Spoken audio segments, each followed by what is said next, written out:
왜 나만 더 내나? 네, 키워드에 억울함이 잔뜩 묻어 있습니다. 기사 보겠습니다. 연금개혁, 이 합의문 한 장 쓰는데 18년 걸렸다. 네, 지금 우원식 의장, 권성동 원내대표와 이 박찬대 원내대표 다들 합의문을 들고 있습니다. 말씀드렸죠. 18년 만에 이 국민연금 모수개혁안이 어제 여야 간 합의가 돼서 본회의를 통과했습니다. 연금 개혁안 지금 그대로 두면 매일 885억씩 적자. 그래서 고갈이 이 30년밖에 남지 않았다라는 얘기가 나왔었죠. 그런 상황에서 어제 본회의 직전에 극적으로 좀 이 타결을 받다라는 겁니다. 그런데 이 안에 대해서 합의한 안이 중요한 거겠죠. 다음 기사 볼까요? 금액으로 따지면 월급 309만 원이라고 했을 때 한 달에 6만 원 더 내고 9만 원 더 받을 수 있습니다. 65세 됐을 때라고 말씀을 드렸어요. 그런데 이렇게 생각하시는 분 있을 거예요. 내 월급 309만 원 아니거든? 이라고 생각할 수 있거든요. 그래서 자세히 주 내용을 좀 보겠습니다. 이거죠. 개혁안의 주요 내용. 일단 퍼센트로 따졌을 때는 현재 9% 내던 거 점진적으로 1년에 0.5%포인트씩 올려서 8년 동안 올려서 13%까지 차근차근 계단식으로 올리겠다라는 거예요. 그럼 얼마를 받냐? 소득 대체율 40%의 보장받던 거 43%까지. 이건 내년부터 내는 돈에 적용이 바로 된다라는 겁니다. 근데 여기서 크레딧이 나와요. 네, 이 크레딧 보면 출산 크레딧 아이를 낳으면 지금 현재는 둘째면 12개월 낸 걸로 쳐주고 셋째가 넘으면 18개월씩 낸 걸로 쳐줬었는데 이걸 첫째도 12개월 연금 납부한 걸로 치겠다라는 거죠. 군복무 크레딧도 6개월에서 최대 12개월까지 하겠다. 그러면 아니 근데 뭐 좋은데 나중에 돈 없다고 내가 받을 때 돼서 안 주는 거 아니야 할 수 있잖아요. 그런 우려에 대해서 국민연금 지급보장을 좀 명문화했다에 적어놨다라는 겁니다. 이렇게 해서 내면 차곡차곡 내면 여기 가보겠습니다. 수급액이 어떻게 되냐. 현재 1억 3,300 정도 내는 거 1억 8,700만 원 정도 내게 되는 거고요. 그러면 나중에 받는 돈이 어떻게 되느냐. 25년간 받는다고 쳤을 때 수급액이 2억 9천 받다가 3억 1,400 정도 받을 수 있다라는 거죠. 이게 어제 본회의를 통과한 이 모수개혁안입니다. 이렇게 하면 그럼 기금 고갈 안 되고 잘 운영될 수 있는 거야 라는 거죠. 기금 소진 시기가 어떻게 바뀌냐. 지금은 기존 현행대로 하면 2056년에 고갈인데 이게 어제 통과된 안으로 개혁안으로 하면 2071년에 고갈이 된다. 고갈 시기가 좀 한 15년 정도 뒤로 늦춰졌다라는 겁니다. 근데 윤영걸 대표님, 그럼 여기서 드는 의문이 그런 거예요. 18년 만에 굉장히 어렵게 합의를 했는데 고갈 시기 15년 늦춘 거에 불과한 거 아니야? 라는 지적이 좀 나올 수도 있거든요. 그래도 지금 저는 굉장히 잘한 거라고 봐요. 그래도. 예, 영국 속담에 그런 말이 있잖아요. 늦더라도 하지 않는 것보다 낫다. 늦더라도. 늦었다고 네. 생각할 때가 가장 빠르다. 지금 하루에 국민연금 적자가 네. 885억. 네. 1년이면 32조 적자가 나요. 그러니까 얼마 고갈이 한 30년 남은 거예요. 그거를 이번에 개혁해서 많이는 아니지만은 2071년까지 15년 정도 더 늦췄다는 거는 네. 대단한 전 성과다 이렇게 봐요. 그래서 뭐 완전한 구조개혁이라고는 볼 수 없죠. 네. 모수개혁. 그러니까 조금 더 내고 조금 더 받는 거예요. 그러니까 완전 개혁이라고는 볼 수 없지만은 그래도 저렇게 시도한 게 대통령 부재 중에 여야가 합의해서 저렇게 합의문 들고 있는 거. 네. 저 아침 조간신문 보고 모처럼 박수 쳤어요. 아. 저거라도 하는 게 얼마나 낫냐 이거죠. 네. 예, 국민연금이요. 받아보니까 자식보다 연금이라는 말이 있어요. 자식보다 국민연금. 네. 제가 한 달 중에 가장 기분 좋은 날이 네. 국민연금 입금했습니다 하고 새벽에 띵동하는 날입니다. 네. 그럴 정도로 의미가 크거든요.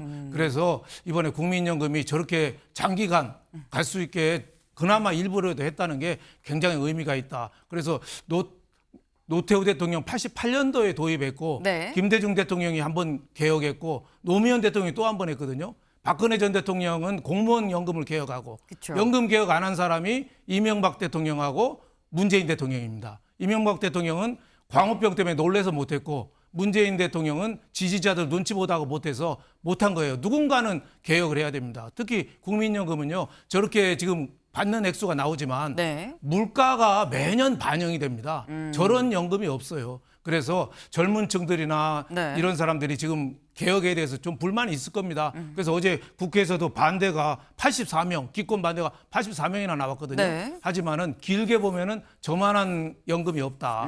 그리고 국가에서도 더 좀 개혁을 박차를 좀 2차, 3차를 해야 된다. 이런 말씀을 드리고 싶습니다. 네. 약간 국민연금 홍보 대사 제안이 들어올 수도 있을 것 같다라는 생각도 들어요. 네. 근데 제일 기분 좋을 때가 띵똥하고 연금 들어왔을 때다. 이게 얼마나 큰 힘이 되는 건지 아느냐. 물가 연동까지 다 되지 않느냐라고 지금 말씀을 하셨어요. 늦었지만 그래도 지금이라도 하는 게 참 잘한 일이다라고 말씀을 하셨습니다. 어제 국회 본회의장이 이 본회의에서 통과가 됐다라고 말씀하셨는데 본회의장 몇 표로 통과가 됐나 좀 볼까요? 제적 300인인데 재석 277인입니다. 빠진 사람도 꽤 있었다는 거죠. 그리고 277인 중에 찬성이 193, 반대 빨간색, 반대가 40명, 그리고 기권이 44명이었었다라는 겁니다. 생각보다 반대와 기권도 80표가 넘게 나왔다라는 거죠. 어제 실제로 나는 이 안에 반대합니다라고 얘기한 사람도 꽤 있었습니다. 그 목소리 잠깐 들어보고 오시죠. 더 내고 더 받는 오늘의 개혁안은 부모가 자식의 저금통을 털어 쓰는 것에 불과합니다. 부모가 둘이서 합의했다고 해서 자식의 저금통을 털어 쓰는 것이 정당화되지는 않습니다. 오늘의 합의안은 정의롭지도 공정하지도 않습니다. 이번에 연금 개혁안은 사실은 저는 개혁안이라고 보지 않습니다. 이거는 미래 세대를 약탈하는 저는 협잡이라고 생각하고 전혀 미래 세대를 위한 합의안이 아니라고 생각하기 때문에 저는 이런 식의 합의안에는 동의하기 어렵습니다. 네, 직접 들어보셨죠. 주로 젊은 청년 의원들을 중심으로 뭐라고 얘기를 하느냐. 더 내는 건 청년 세대인데 더 받는 건 기성세대 아닙니까? 라고 얘기를 하고 있다라는 거예요. 3040 의원 반대 기권표가 상당했다라는 거죠. 실제로 김재섭 의원은 저희가 지금 직접 들어본 거는 좀 점잖게 얘기를 했는데 SNS에 뭐라고 올렸냐 이렇게 올렸습니다. 왜 나만 더 내고 너만 더 가져갑니까? 라고 얘기를 해요. 시한부 국민연금에 산소호흡기 달아주는 한 동의할 수 없습니다. 라고 얘기를 했습니다. 이 우재준 의원은 더 내고 더 받는다는 말은 좋지만 문제는 더 내는 건 청년 세대고 더 받는 건 기성세대다. 주어가 다르지 않느냐라고 얘기를 하고 있습니다. 최창렬 교수님. 왜 청년 세대가 더 내고 기성세대가 더 갖고 가는 겁니까? 라는 얘기 어떻게 보십니까? 근데 저는 구조적인 문제입니다. 사회복지라는 게 우리나라만의 문제가 아니거든요. 네. 우리나라는 지금 전체적으로 볼 때 사회복지가 대단히 확충이 됐어요. 과거와는 상상할 수 없을 정도로. 그럼에도 불구하고 서구의 이른바 이제 우리가 사회민주주의 국가라는 나라들, 네. 스웨덴이나 노르웨이나 이런 나라들, 프랑스, 독일도 사실상 사회민주주의 계열 국가들인데 그런 나라들에 비해서는 우리는 아직도 그런 완전히 자기 노후 세대가 보장되지 않는 거죠. 과거에 영국의 왜 요람에서 무덤까지라는 그 얘기가 유명한 얘기가 있잖아요. 네. 태어나자마자 국가 죽을 때까지 책임진다는 얘기인데 그래서 이제 나중에 나온 게 영국병 그리고 독일병 이런 얘기가 나오긴 했어요. 복지가 과도하기 때문에 어떤 국가의 경제에 상당한 영향을 미친다는 거였는데 지금 저 얘기는 일리가 있어요. 저 젊은 의원들의 말은 일리가 있는데 아까 우리 윤 대표님 말씀처럼 그렇다고 지금 연금 고갈 시기가 너무나 눈에 와 있는 거 아닙니까 지금. 근데 이거를 늦춰야 될 거 아니에요. 그러니까 이거는 이게 완전하게 구조적인 개혁이라고 할 수 없다 하더라도 우선 이거라도 하면 굉장히 큰 다행이라고 생각해요. 그야말로 대통령이 안 계시니까 이 개혁이 된 것 같아요. 어떤 면에서 볼 때. 대통령이 계셨으면 이것도 무슨 여러 가지 이제 반대가 있었을 것 같긴 한데 네. 구조개혁이 완전하게 안 됐다고 해서. 개인적 추측이시죠? 물론 저의 이제 개인적인 네. 추측입니다. 추측인데 아무튼 그래서 저는 이건 나름대로 의미가 있다. 저 이제 김재섭이나 우재정 의원의 말은 이해를 하겠어요, 제가. 제가 젊은 의원이라도 저분들 또 젊은 세대를 대표할 또 의무가 있는 거 아니겠어요? 국민 대표로서. 네. 그 말씀은 일리가 있다 하더라도 저렇게 완전히 개혁이 아니다라고 얘기하기는 어려울 것 같아요. 나름대로 노력을 한 거기 때문에 여야가. 그리고 이제 합의를 이끌어낸 거라서 지금 그러나 이제 아직은 할 일이 많죠. 구조개혁도 할 일이 많고 모수개혁 말고 말이죠. 여러 가지 자동 안정장치 같은 것도 그렇고 좀 그래서 이제부터 시작인데 그럼에도 불구하고 시작치고는 괜찮다. 나름대로 의미가 있는 개혁이다라고 생각합니다. 네. 젊은 의원들의 이런 목소리 나름 일리가 있다고 생각한다. 하지만 지금 이건 좀 구조적인 문제가 있기 때문에 그나마 이것도 안 하면 어떻게 하겠느냐 이런 부분은 좀 안고 넘어가서 앞으로 논의될 부분에서 그런 부분을 좀 보완을 해야 되는 게 맞지 않냐라는 말씀을 하셨어요.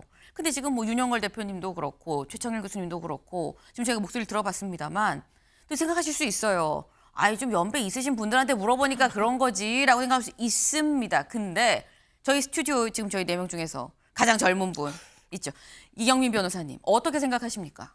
사실 뭐 좀 보시는 시청자 연령층이 어떻게 되는지 제가 몰라서 좀 조심스럽긴 한데 네. 어쨌든 이제 본인 생각이니까요. 예, 네. 청년층들이 생각을 하는 건 이후에 노후 소득도 좀 중요시하는 그런 경향이 있습니다. 그래서 그쵸. 뭐 지금 내는 돈도 중요하지만 이후에 본인이 늙었을 때 받아가는 돈이 또 어느 정도 되는지 그래서 그런 부분들에 대해서 지속적으로 논의를 해왔을 때 주장을 해왔는데 근데 그런 부분이 이번에 합의를 하면서 면밀히 반영된 건 아닙니다. 그러니까 어떻게 보면 이제 우리의 이 주장을 하는 부분이 조금 더 이제 그 비율적으로 반영이 됐다면 네. 그러면 조금 더 이제 뭐 이런 잡음 없이 넘어갈 수도 있었겠지만 근데 아직까지도 우리가 이제 나중에 이제 기성세대가 됐을 때 받아갈 수 있는 돈 자체가 이제 적다. 아직까지는 이제 그게 우리가 비율적으로는 부족하다라고 생각을 하고 있으니 네. 좀 그런 부분들에 대해서 앞으로 우리가 이제 비율적으로 조금 더 이제 수령할 수 있는 그런 부분의 논의가 조금 더 있어야 되는 게 아닌가 이렇게 좀 생각하고 있습니다. 네. 사실 청년층 입장에서는 아니 우리도 국민연금에 가입을 하고 돈을 내는 이유가 노후 대비를 위한 건데 이게 내 노후 대비가 제대로 되는 건지 넣는 돈 대비 빼는 돈이 이게 맞는 거야. 좀 억울한데라는 생각을 할 수도 있다. 그런데 이런 부분을 같이 좀 추후되는 논의에서 좀 더 많이 들여다보면 어떻겠느냐 뭐 이런 말씀을 하셨어요. 최 교수님 짧게. 딴 건 아니고요. 저는 네. 연금은 받지 않습니다. 국민연금. 네. 나이 든 세대라서 저걸 칭찬하는 게 아니고 저는 받지 않는다. 그 말씀 드린 겁니다. 알겠습니다. 네. 내가 연금을 받아서 얘기한 게 아니다라는 말씀을 따로 덧붙이셨어요. 네. 근데 지금 이렇게 지금 저희가 직접 보기도 했습니다만 같은 의원들 중에서도 300명 중에서도 나이가 이 많고 적고 뭐 연령대에 따라서 지금 찬성과 반대가 좀 나뉘고 있는 그런 상황이죠. 분명 여야 지도부는 합의를 했는데 이 지금 밑에서는 뭐 얘기가 나뉘고 있다라는 겁니다. 여기에 대해서 이런 반대 목소리 권성동 원내대표는 뭐라고 얘기를 했느냐 이렇게 얘기를 했어요.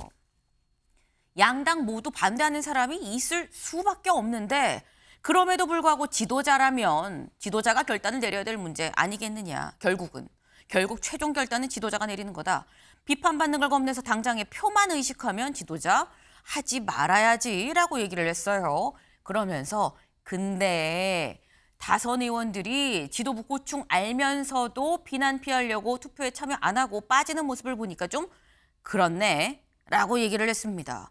다선 의원이라고 하면 연령대가 적지는 않겠죠. 연령대가 많은데도 왜 투표 안 하고 빠지는 거야? 그거 좀 그런데? 라고 나름 서운함을 좀 얘기를 했습니다. 그럼 여기서 빠진 사람이 누구지? 궁금할 수 있죠. 어제 투표를 한 의원들의 모습입니다. 여기서 지금 이 노란색은 기권이고요. 초록색은 찬성이고요. 빨간색은 반대입니다. 그러면 여기서 지금 저희가 좀 글씨를 크게 좀 바꿨어요. 이게 바로 어제 아예 참석하지 않은 본회의에 들어오지 않은 투표를 하지 않은 의원들의 모습인 건데 김석기, 김인상, 김은혜, 위성근, 이광희 등등등 해서 쭉 나오면 여기서 다선이 누구야? 박덕흠 다선일 수 있고요. 조경태 다선일 수 있고 김태호 다선일 수 있습니다. 구작은 김상욱 의원은 초선이니까요. 이런 뭐 박덕흠, 김태호, 조경태 의원 등등을 염두에 둔 것 같다. 다선 의원들에 대해서 이건 윤영걸 대표님. 네. 좀 우리한테 힘을 좀 실어줘야 되는 거 아니야? 뭐 이런 취지의 얘기인 걸로 좀 이해는 되긴 합니다. 그렇죠. 여야가 저렇게 힘들어서 합의를 했는데 네. 거기서 좀 밀어줘야죠. 제가 보기에는 경제부총리하던 추경호 의원도 저기 반대했네요. 보니까 어제 뭐 1인 시위도 헌법재판소에서 하던데 네. 1인 시위가 더 급합니까? 우리 미래가 걸린 국민연금이 더 급합니까? 저 윤상현 의원이라든지 박덕흠 의원이라든지 조경태 의원이 선수 높은 사람들이 오히려 앞장서야지. 지금 국민의힘이 야당이 아니에요. 여당이에요. 책임을 지고 해야죠. 오히려 이번에는 민주당에 고마워해야 됩니다. 이재명 대표가 그 선뜻 양보를 해줬잖아요. 그래서 치적을 국민의힘이 한 거예요. 그래서 좀 더 앞장서서 해야 되는데 국민의힘이 자기가 여당인지를 자꾸 잊어먹고 있다. 소수니까 자꾸 야당으로 생각하는 거 아니냐. 그래서 앞으로 지금 국민연금뿐만 아니라 네. 군인연금, 저 공무원연금, 사학연금은 더 부실이 큽니다. 그것까지 좀 할 수 있으면 저는 대통령 없을 때 그것까지 좀 밀어붙였으면 좋겠어요. 이 의원들의 좀 책임의식이 좀 네. 요구됩니다. 네. 자꾸 지금 저희 나와 계신 최창일 교수님도 그렇고 윤영걸 대표님도 그렇고 대통령이 없을 때 빨리 뭘 하자라고 말씀하시는데 대통령이 있을 때도 잘 될 수도 있는 거예요. 개인적인 의견임을 일단 말씀을 드립니다. 네. 어쨌거나 분명한 건 내부에서 뭔가 이렇게 찬반 논란이 있다고 한다면 일단 하기로 합의는 했지만 그 이후에 만들어진 뭐 위원회나 논의 등등의 갈 길이 아직 멀죠. 이런 부분들에 대해서 논의가 잘 순탄하게 그리고 약간 나는 좀 소외됐어. 내 의견은 왜 반영이 안 된 거야? 라고 얘기하는 쪽의 목소리도 좀 같이 잘 실릴 수 있는 논의가 진행이 돼야 되지 않겠나라는 생각을 좀 해봅니다.